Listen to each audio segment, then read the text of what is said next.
I'm Commander Shepard, and this is my favorite podcast on the Citadel.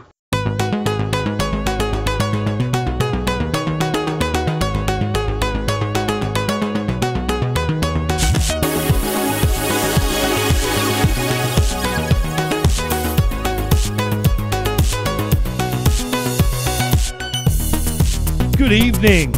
It's accidentally casual. Whatever. It's a podcast by BioWare fans for BioWare fans. Were you not expecting me to be recording? I'm confused. I'm never expecting you to be ready. Ever. I've been recording for a minute and a half already. My name is Minius from Minius GC, and with me is Tucker, and that's it. Well, I mean, my cat just decided to join too. What's your cat's name? Sketch the cat. What?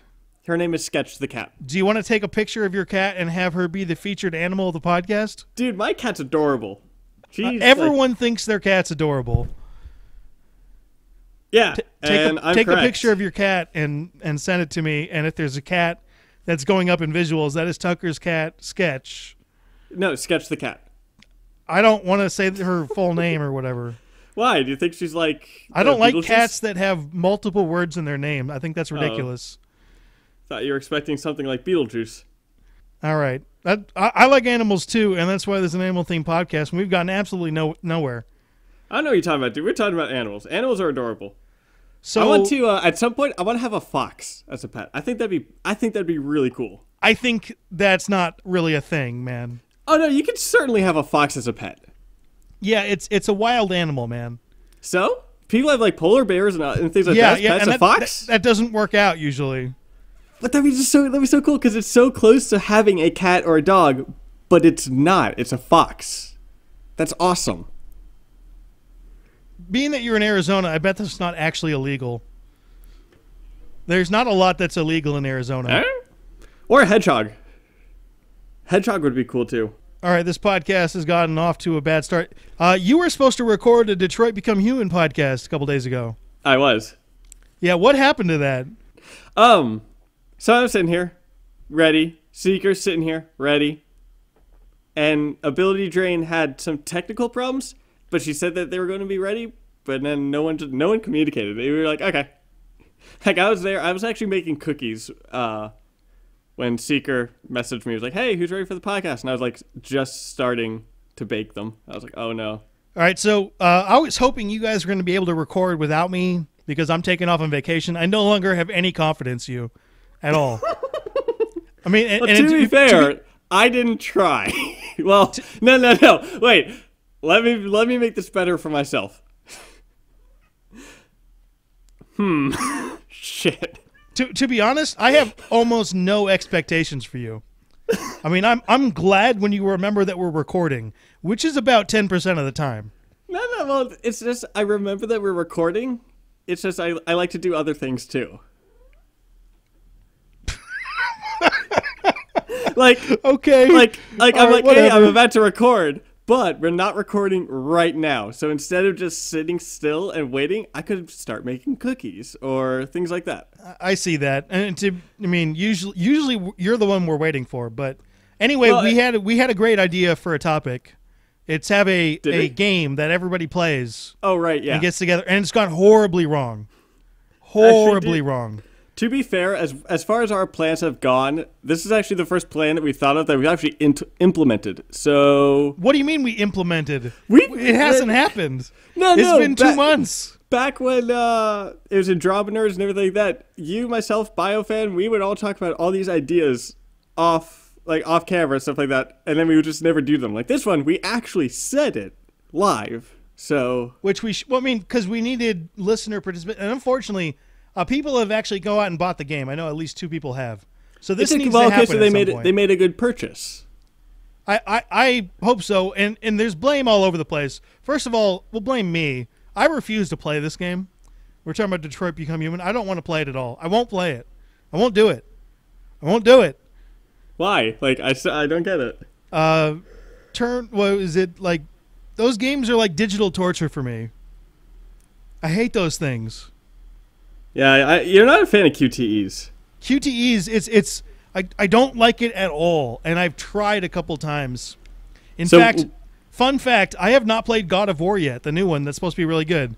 because the original system or the original God of War really made those QTEs popular, and I'm afraid of that game. No, dude, that game, that's a good game. That's a good game. It also has no QTEs in it, but I've got a mental block going on. Oh my god, my cat just body slammed my mic. I hope I'll keep that up.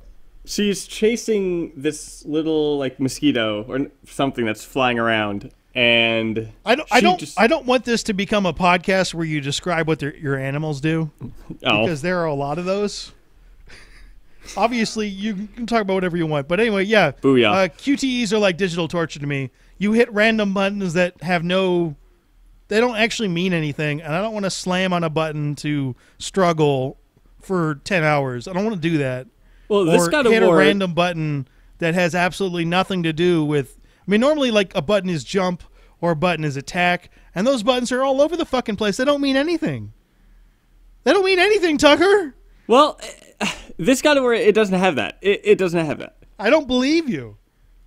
I'm trying to remember. I don't think it has it. It's been a while since I played it. And we've been over this, and obviously if you listen to the podcast or the previous podcast, I get very worked up on these podcasts. I really do. It sounds like I'm a guy who throws things all the time. I don't. The last time I threw a controller across the room was playing a QTE game. It was playing The Wolf Among Us, the demo, because everyone keeps on saying, play this game or play those kind of games, and I threw my controller, and then that's when I realized I'm done. I can't do this. It's man. I'm going to lose money on the game by breaking my controller. I mean, the game that I threw a controller with was Gravemind with Halo 2, just because that level was angering. That's a long time ago, man. Yeah. Yeah, that was like a... Good for you. I could picture you playing some kind of digital torture and laughing about it. Oh, well, wait, when I was talking about Gravemind, I was talking about the MCC and everything, not the original Halo 2. Oh, okay. I mean, Halo 2 Gravemind, but it was a few years ago for Master Chief Collection. But I enjoy Dark Souls and the Trials Fusion games and all those. Yeah, no, I do too, and but QTEs, there's nothing fun about it for me. Absolutely nothing. And there are a lot of things I'd rather do. What did you think about the ending of Far Cry 3? I didn't play that game. Oh, good game. It probably is. A lot of people like the Far Cry series. I generally don't play first-person shooters unless they have something more to offer than just being a first-person shooter. Like a great story or a great RPG behind it or something like that. Far Cry 3 is pretty good, and the voice actor for Voss, who is the main villain, absolutely nails it. But yeah, I'm having a hard time getting all the video games I want to get to, so I'm going to say something that's unfortunate. I think our Accidentally Casual Gaming Club is going to have one iteration. We absolutely will do the Detroit Become Human podcast, even though I'm not going to be on it because I'll ruin it. I'm going to go ahead and grab both of you and Seeker, hold your hands, put you together. You're going to do a podcast, and then I'm going to sign off. And maybe you'll get done. Nah, we'll definitely do another one after it. It's just there's just been so many really weird circumstances. Oh yeah, absolutely. At this point, there's a lot of life changes going on. Tucker's being the biggest. And by the way, I hope my voice doesn't give up. I got a really bad throat. So I don't know. We'll have to figure out a game that everybody really wants to play to get it going. And I think we should figure something out again of it's a short game or something like that, as well as price range. But I suppose so. It was supposed to be more along the lines of this game is kind of like a fan that BioWare fans would enjoy, and so we put the Detroit Become Human up for a poll, and it won handily, I think. Yeah, it did. Which I think a lot of people don't actually listen to the podcast, or they wanted me to suffer, but nobody's actually copped up to that. Of course, I showed them. I'm not going to play it, and I'm ruining it. I suppose from a fault standpoint, I'm somewhat to blame, Seeker is somewhat to blame, and you are always to blame for coming up with the idea. I am the one that pitched Detroit. Even though you knew, and the very podcast before, in all fairness, you weren't listening, I went off about how I hate QTE games. So the very next podcast, that's the game you described. I don't remember not listening to that. But you don't remember me saying it, right? I mean, you got me there. So then there you go. You just remembered you didn't listen to it. I was able to jog your memory on that. So this is going to be a shorter podcast because we're kind of trying to throw this together at the last minute. I want to get you something weekly. We're going to have a hard time in the next couple of months because we're going all over the place. I'm taking off for a couple of weeks, and I was counting on you two to be able to record without me, and it's not happening. So you might get some weird little things, but I wanted to come up with a bunch of ideas for this show, a bunch of main topics, and see what's the most interesting to you. So in the comments section, if you've got a great topic suggestion or we mention a great topic suggestion, say, hey, that sounds awesome. We need to do that. Yeah. Sounds good. So one of the things I wanted to talk about is have each of us come up with their dream video game. If you were in charge as the director of a video game, what you would do and how you would make it and go into details and basically make a pitch for it. Oh, it's almost like I do that, like I did that for college assignments. But so you should be able to handle this one, right? Oh, absolutely. Okay. I'm going to like fully actually pitch it. Yeah, no, that's the idea, and we'll let you go first so we can pretend to copy you. Oh, good luck. You'll get more technical than we will, probably. Oh, yeah. Yeah, you think so? Oh, very likely. Okay. The other thing I want to do is I want to come up with an accidentally casual 10 most anticipated games coming up. And those will be like the list of things that we're all interested in covering going forward. It could be 5. It's something we all have to agree on. So we have to agree. Well, I mean, collectively, that's why I made it 10. So I figured, like, if only one of us is interested in it, it could still make the list because there's 10 of them. Yeah. And I think from a standpoint of what our game is, Anthem will be number 1. You and Seeker are real excited for that. I'm not, although I'm more interested in it than I was based on the last couple of live streams. Oh, that's awesome to hear. But not by much. Well, hey, an improvement's an improvement. I suppose so. There's 2 major concerns. The one is it looks too much like Destiny to me, which is fine, I guess. Some people really like Destiny, some people don't. There's a couple things that hopefully will make it different from a grind standpoint. The second thing is there's a lot of people who are really upset with the direction that BioWare is going in, and I think that will have a negative impact on the game, much the way that, you know, the kind of fan reaction to Mass Effect Andromeda really hurt it because people were slamming it before giving it a chance. I mean, I swear I've gotten over the thing called the anchoring effect in the podcast before, right? A little bit, but go for it again. Yeah. Well, essentially that is that the first bit of information that people get about something, no matter whether it be positive, negative, or anything like that, that is your initial perspective on it, and it's called the anchoring effect. So if the very first thing that you hear about this movie is, oh, it's a great movie, despite what everyone else says, your first initial reaction or first initial tell about it was, hey, it's a good movie. So you will have a higher chance of leaning towards thinking it's a good movie, and then vice versa for it being bad. And they've actually done a lot of experiments on this where it was Plants vs. Zombies. This was when the game was around the time the game came out. They had, I can't remember, it was like, I think they had 60 people. 20 people were told reviews about the game, but were given high-end reviews of high 90s and things like that about the game. And then 20 of them were given bad reviews of things that are, around 70s or 80s or low 80s, low 70s, like more typically bad reviews. And then the other 20 were given no reviews at all. And they saw that the people that were told the high reviews, they all rated more hot, they all rated around the low 90s. That's weird. And the group that was told the bad reviews, they all typically rated around, low 80s, again, kind of around there. And then the people that were given no review at all leaned a bit higher in the high 80s and low 90s. But those are all really good scores, by the way, for a movie. No. This was Plants vs. Zombies, the game. I'm right. I'm not paying attention. I was heard movies. Oh, well, I was using that as an example, but this was Plants vs. Zombies, and then there are other experiments that have been done where people have been explained, this is what the anchoring effect is, this is what is going to happen to you, and they'll explain it to people, and they still have a more difficult time of getting a genuine, real opinion of it than someone that's going in completely blind. Yeah. And so that's something that's called the anchoring effect. And a thing with Mass Effect Andromeda is so much hate and everything went around it that a lot of people that didn't. I mean, yeah, no, Mass Effect Andromeda had a lot of issues. It absolutely did, but because a lot of people's first reaction to it was seeing jokes and things like that being made of it, people that had no interest in the game or had zero idea of the game only know it as this joke. So they're not going to buy it. They're not going to be interested in it. They're going to make jokes themselves of it because that's just how the culture forms and everything like that. I still maintain that if that game was a new IP, it would be received better. Yeah, that too.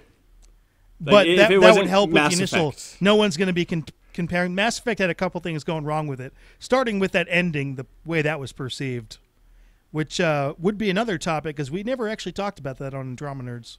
Well, that's because y'all kept trying to avoid it. Yep. I never understood it. No, let's talk about it. Okay, so we have 3 topics so far for the comment section. Have we talked about what kind of genre would we like BioWare to make? Not really. They've really only done 2, right? Well, I mean, if we could have BioWare create a type of genre or something of game that they haven't done. I don't know if we. Do you mean more along the lines of setting or type of game? Something I would love BioWare to make an RTS game. Something like that. We have talked about that on Andromeda Nerds. But more in the lines of Mass Effect. I don't know about an RTS game. Well, I still think that would be awesome. And I know the exact argument that I used back with the RTS when I was originally saying, but essentially just like Mass Effect as an RTS, you choose which missions to go through in a line, and that changes your alliances, so it can change what units you can have available and things like that. Like the Asari could be more, magic based, and everything. Solarians could be more scientific, so you have just more powerful armor or things like that, like different bonuses you can get. But if the Krogans, if you're not helping the Krogans, then the Krogans have to pull away, and this could take place during the events of Mass Effect 3, the Resistance trying to just fight against the Reapers coming through. Okay. So the mission choices that you go through, so you still have that choice factor and everything like that, but it just changes. It changes what units are available and what allies you have. I kind of an XCOM. I kind of don't want RTS. BioWare to do different things. XCOM is mostly a turn-based strategy, though, right? Well, yeah, but I'm meaning if you don't aid the countries enough and everything like that, then they drop out. So have yeah, and then you start losing scientist bonuses or things like that. I really like XCOM. It's a good game. On my desk at work, I have one of those chrysalis things. Those things are creepy, man. The first time you encounter them is terrifying. Yeah. Those things come after you. I was just, well, not just that, but the first mission that you encounter them, you have to rescue 12 civilians or something like that. And you go across a bridge and you see one of those things just go at a human and bite it and kill it. And you're like, oh, wow, it killed it, but it only had 3 bars. So it's like, okay, maybe I can stand it. And then not only does that thing suddenly go around to 8 points of damage to you, but everything it kills turns into a zombie and attacks you too, and you're just like, I was not prepared for this, and you retreat, and it's terrifying. Then they can turn into actual chrysalisks too. Yeah. Another game that was that had those moments that XCOM wasn't meant to be terrifying, but had a terrifying moment. Same thing as that was BioShock Infinite. Did you ever play that? No. There are these person. Well, still it is, but the difference is it's BioShock and things like that. I didn't know if I know. Just the culture of that. But with BioShock Infinite, there are these people called the Boys of Silence, which they have these horns on their face, like a mask of horns, and they have this light that follows you or that looks around, and if you alert them, they scream out and it releases a bunch of enemies at you. And you're sneaking through a mansion, avoiding them, and you go up to a lever and you pull the lever, and then you have to turn around because you walk into a room, pull the lever, and you turn around, and as you turn around, a Boy of Silence is standing right behind you, and just as you turn, it activates him, like it was meant to be as a jump scare, and that was terrifying. And Bioshock Infinite's not supposed to be like oh, boom, scary. But, man, that's spooked. Wasn't the original Bioshock kind of just creepy and weird and terrifying, though? I wouldn't say it was weird, terrifying. I'd say it's more like gothic. Okay. It's more like, imagine, as I'm trying to just describe, it's not a horror thing. Imagine Fallout as a horror thing, but not scary, not horror. It's more of twisted, gothic, Okay. Tim Burton-esque, like... Another weird guy, Tim Burton. Yeah. I'm trying to think of, like, what were some other games that were, like, accidentally scary, or that had moments that were accidentally terrifying? Boy, I'd have to think deep. Minecraft? Like, accidentally? Encountering creepers? I guess. Yeah. Like, yeah, especially with the first few times you encounter them, and you're not expecting it, and all of a sudden the shrub behind you blows you up in half your house. Yeah, I guess it really supposes how you react. I can't think of games that weren't intentionally creepy that got to me like that. I'm pretty sure there've been moments in BioWare games. Absolutely, I think it's happened. Like Mass Effect's not meant to be scary, but there's absolutely been some like moments that are like, oh, whoa, that's creepy. Like first encountering a banshee. Yeah, that didn't do it for me. Really? That was kind of like, these are things. Yeah, these no, are terrifying. That didn't get to me. And even like the Geth turning stuff into husks and that kind of stuff didn't really get to me in that way. So are husks zombies? Have we ever figured that out? You need a definition for zombie. A reanimated corpse. So that's the in that case if that's your definition, then yes. Well, but, I mean, I'm trying to think of what other. I mean, they're guided by a singular purpose, which zombies generally aren't. Like a hive mind. So the husks are more of a hive mind with the Reapers. Yeah, they're being controlled. So, although have we ever seen the husks be tactical, or do they just like flaunt around? Boy, you don't get attacked tactically in Mass Effect a whole lot by anything. That's true. Once you enter a knee-high area, you know what's going on. They're coming at you. Those chest-high walls, they give away. I always assumed, I mean, the husks always gave me more problems on the higher difficulties because they didn't bother to come at you slowly. They just ran at you. So I suppose that is a tactic in and of itself. Yeah. Well, I mean, the Banshees do bip around. But they'll slow down. You can make them slow down by firing at them. There's no slowing down husks. Unless you take out their legs, I guess. It feels like the Reapers are more, they're just swarm at you with numbers, while other enemies, like whenever you fight Cerberus or I never anything. really liked the Reapers as bad guys. Well, I like that it was a difference in enemies. So you have one that its entire purpose is just to overwhelm you with numbers and surround you to give you that helpless feeling. And then on the other spectrum, you have people that are using cover. They are like throwing grenades or trying to flush you out to attack you. They have to be more tactical. So there's that survivability and then tacticality. I want to make a really weird observation. What's up? This podcast is completely normal and on topic, and I wasn't expecting it. Well, that's because we were talking about games and like design of this.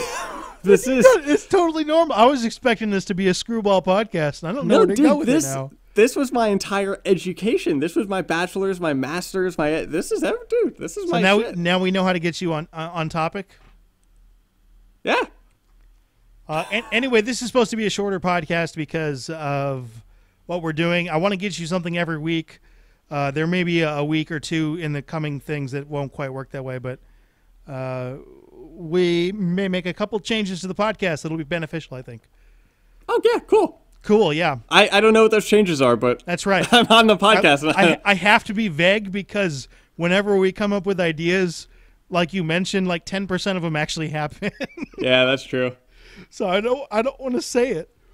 Yeah, but I don't even know what the plans are. Although I do feel like that is like, yeah. Right now, and the biggest problem is we have a recording window of about 2 hours a week. Yeah, So if we don't hit that window, we're screwed. We have to be more precise than NASA when they launch their airships with our timing. Yeah, it's if we don't hit that window, and we didn't this week, then we're in all kinds of trouble. To which Insight landed on Mars, because you want to be topical. What is that thing doing exactly? It's a stationary thing. I read it during break. I can't remember right now. Damn it. I still think we should have a moon I'm base. upset. We need a moon base. Why don't we have a moon base? Insight is a robotic lander designed to study the deep interior of the planet Mars. Okay, so it's looking at the bottom, like tectonic activity, which I believe it doesn't have. I think it went dark for 6 minutes. Well, Mars It went dark if for you 6 can minutes. kick up a bunch of dust, and when you're going in through an atmosphere, it heated up, and Mars does have a light atmosphere. How about just the fact that we sent something into space onto another planet and we only lost it for 6 minutes? How about that? Like, people are like, doesn't oh, seem you know, that it's like- surprising. No, we just sent something to another planet. We just sent and we still have communication. We can still get stuff. That's on another planet. That's insane. Like, actually think about that. That's insane. I think you and I should have a future science space nerd podcast too.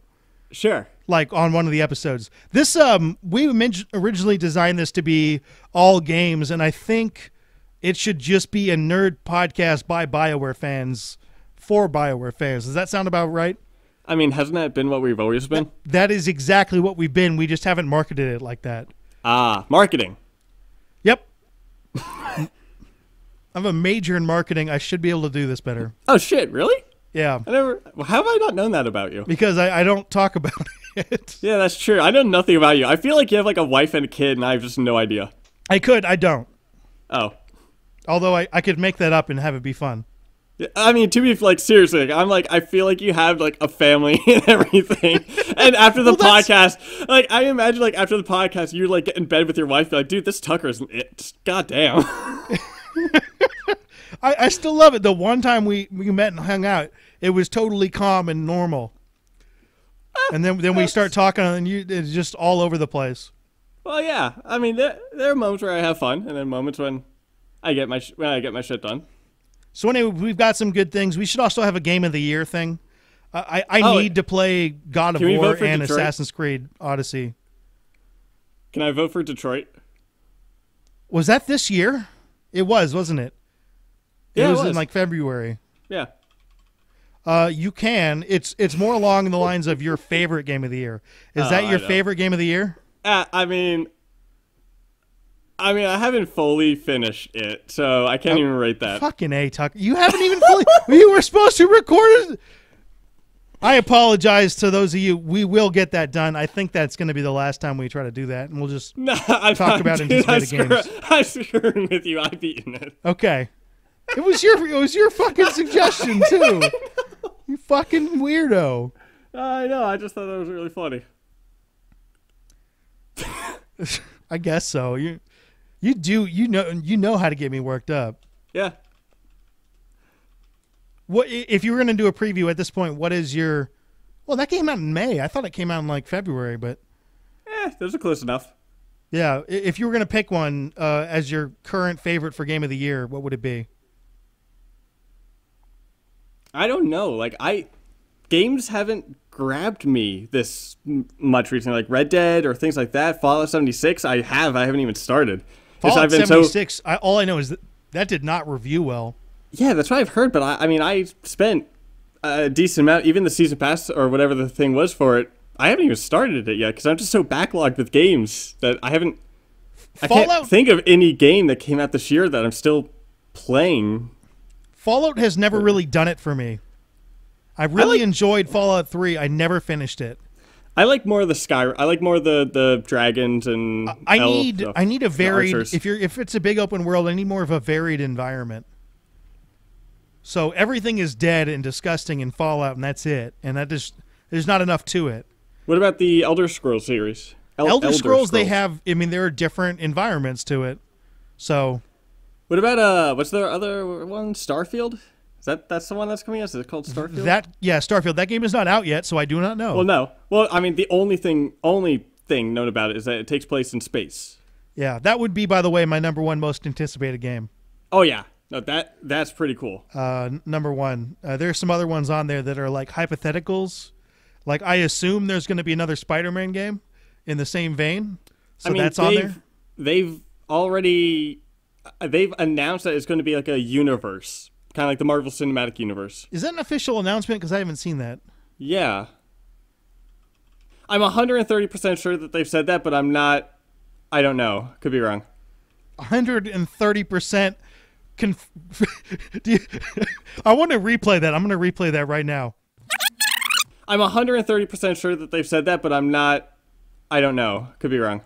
Okay. Did you hear what he just said? He's 130% convinced, but I'm not sure. Oh yeah, because I want to sound convinced. So if I'm right, I'm good.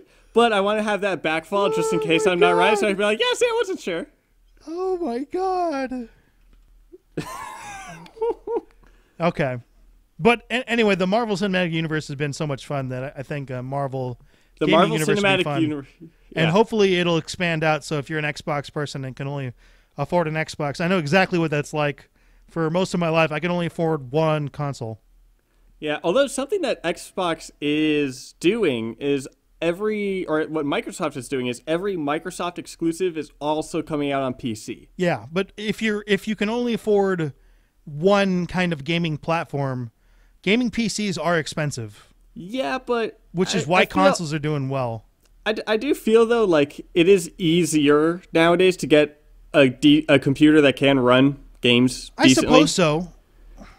Yeah, do you know when I played the Mass Effect for the first time, and I'm sure I told you this, but I had to play it in 4:3 on my computer because my computer could not handle it. I did not the original even know Mass Effect. That's how I played it. Did the original Mass Effect go out on PC? Yep. As well? Yeah, it was. I thought originally it was just Xbox. It was, and I thought it was PC first, but it was Xbox exclusive for 6 months. So the Microsoft thing. Then came out on PC. Okay. There is no confirmed gaming universe, by the way. Oh, damn! I thought it was confirmed. And then Mass Effect 1... It's highly speculated, and it's almost certainly right. If they don't do it, they're missing out. Oh, absolutely. So. I think Mass Effect 1 only came out on the PlayStation during that like Mass Effect trilogy thing. It came out you can't much buy later. standalone. You could. You can't? Well, can you? Can you buy standalone on PlayStation now? I don't know if you can. I did. But because I know Mass Effect 2 had that DLC. Because I believe it came out. No, it didn't come out before 3. It came out after 3. Yeah, the trilogy came out after 3. It'd be really weird if they had the trilogy come out before the third one, like a trilogy pack. Well, I meant one individually, but. Are you okay? There you go. You were starting to cut out for a little bit. Anyway, we do have to cut this podcast a little bit short. Hopefully we come with some good ideas. This just reminded me of something. Yeah, this just reminded me of another thing I was just going to keep talking of. I can't hear you anymore, though. You're like completely garbled up. Hold on. Better. I hope that's not on the mic, because then I have to clear that up. And that's going to be absolutely no fun. That was me moving the mic because it may have been tilted. All right, you're still garbled on my end, so we'll close this down. If you've got a great idea for a future topic, of course, December is going to be a little bit rough for us. Hopefully, towards the end of December, we're all on the same page again. Just because like I hate whenever people do talk about that in the podcast and they never actually talk about it. I was just going to talk about Dead Space and the Dead Space movie that I was about to watch. I heard half of that. Because like if people like watch this and you're like, oh shit, like because like it is kind of annoying when people talk about it on a podcast, like, oh, I was just about to talk about something, and then they leave it like vague and they never go back to it. It's like a pet peeve of mine. So I just said like you're talking. I literally can't understand what you're saying. So we're gonna cut this off. Okay. All right. That was a special edition of Accidentally Casual. We're gonna try to get this going more. You should check this out. We're usually hitting Wednesdays at noon Pacific, 3 p.m. Eastern, and 8 in the UK. I'm Minius GC. Tucker runs N7 Follower. Secret Cat isn't here, but she runs Secret Cat 5500 on Twitter. You should check us out. Also, the 2 most recent podcasts are on SoundCloud. Check that out, and eventually we'll get that over 100%. But we will be back with you next week. I don't know what the topic is. We want to do a D4 Dragon Age podcast, but I'm thinking that may not happen because Seeker's been very, very tied up. Either way, we'll do one of those eventually. We'll figure it out. All right, hang out there and super peace out. We got the music going on. All right, bye, everyone.